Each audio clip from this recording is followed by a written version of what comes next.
numbering the people is not inherently wicked. I know that in 1993, the Republic of Ireland, opened a new office, the CSO, the Central Statistics Office.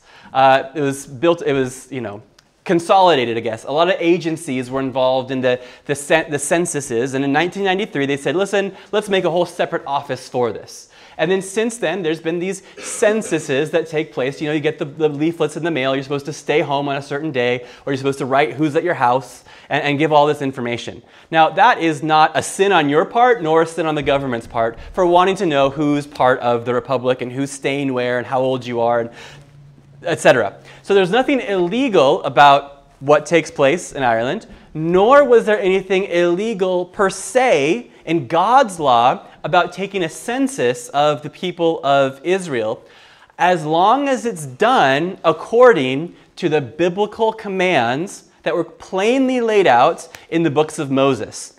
Exodus chapter 30 and Numbers chapter 5 give details as how the leader of the Israelites is meant to count the Israelites. So I'm only going to read one verse from Exodus 30, but if you are interested, check out the whole chapter. It's great. When you take the census of the people of Israel, so not if, but when you take a census of the people of Israel, then each shall give a ransom for his life to the Lord when you number them, that there be no plague among them when you number them. So all the way back in Exodus chapter 30, it says, when there's censuses of the people of Israel, that's fine, so long as it's an acknowledgement that they belong to the Lord. I guess in the ancient Near Eastern culture and in some ancient cultures, to number something signifies that it's yours and that you own it. In the way that, even today, maybe, if you were to number your bank account, to open it up and to count how much money you have, that's okay for you to do. It's rude if you do it to somebody else, because they'd say, it's not yours to count. Now, on a much bigger scale, this is what God says that the people of the kingdom are to do. The king, the leader, is not to count them as his own, but to remember they belong to the Lord. And so it involves this payment, this redemption price of half a shekel.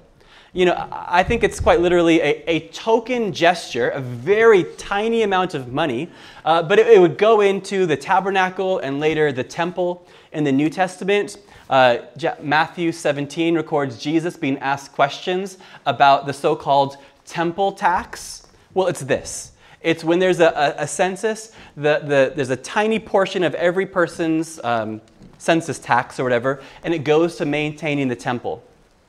So when the nation was to count its citizens, it involved a token sign of redemption representing that they were not their own. So they gave a small coin to the temple as a reminder that they only exist because of God, or as an old catechism says, it reminds them that they're not their own, but they belong body and soul in life and death to their faithful Savior. So just a reminder, I'm being counted, but I only exist in order to be counted because there is a God in heaven.